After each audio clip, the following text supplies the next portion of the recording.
US Secretary of State Antony Blinken says he's confident that both NATO candidates, Sweden and Finland, will become members very soon. Future ally, Finland commits to NATO's. It's important, first of all, to put this in perspective.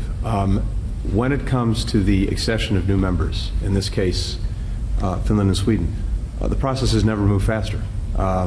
All 30 allies signed the accession protocols. 28 of the 30, of course, have ratified them, and we are working toward the additional ratifications, Turkey and Hungary. And I am convinced, based on everything I know, that we will soon be able to call both countries formally our allies. Turkey argues that NATO hopefuls have been too lax in ignoring threats to Turkey from Kurdish militants, but both Finland and Sweden say they have been fulfilling Turkey's demands.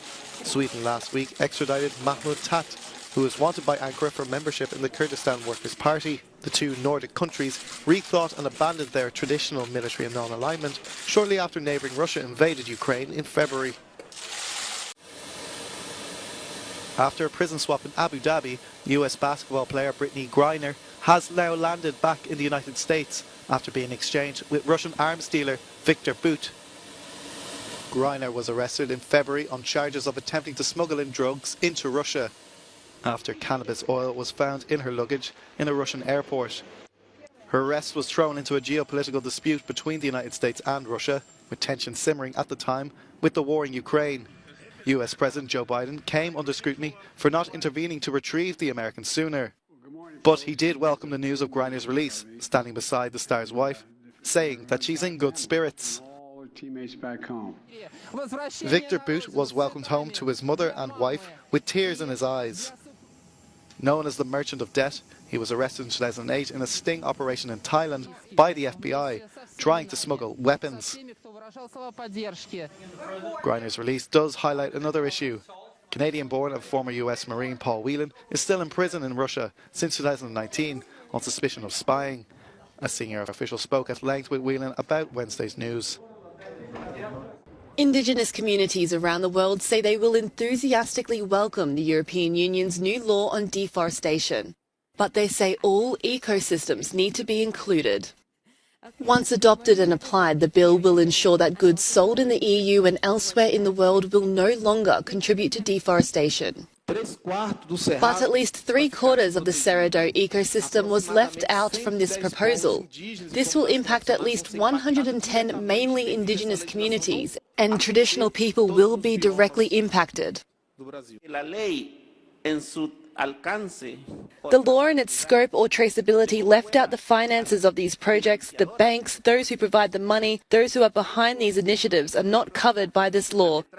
So they are not subject to verification, and from there we already have a false start. Indigenous leaders are calling for their voices to be taken into consideration at the UN's COP15 biodiversity meeting in Canada. They have travelled from Colombia, Costa Rica, Brazil, to name a few countries, just to take part. Climate experts say Indigenous territories are home to 80% of the Earth's remaining biodiversity. Hundreds of shipping containers have been arranged to plug holes in fencing along Arizona's US-Mexico border. It's the work of outgoing Arizona Governor Doug Ducey, who signed an executive order to fill gaps in the wall in August. However, the U.S. Forest Service says the presence of the containers is unlawful. It also issued a press release in late November warning of unauthorized armed security personnel on site. But even though federal agencies say any further activity must be stopped until proper authorization, Reuters witnessed more materials move to the southern Cochise County on Tuesday. Environmental protesters say the construction is harmful to local wildlife. Eamon Harity was part of a small group which sat next to the containers. We're sort of recreating intentionally in a place, but we're not here to cause damage, get in anyone's way. What we're here to do is enjoy our public lands in a strategic way that hinders the placement of further shipping containers. And an advocate for immigrants' rights, Karina Ruiz, says she thinks the shipping containers are a waste of taxpayer money. Immigrants are going to find other paths, they're going to continue coming, so it's not going to solve anything. And again, we tell our government, and especially Governor Ducey, that on his way out, his legacy is going to be putting barriers on the people that want to come here and be part of this community.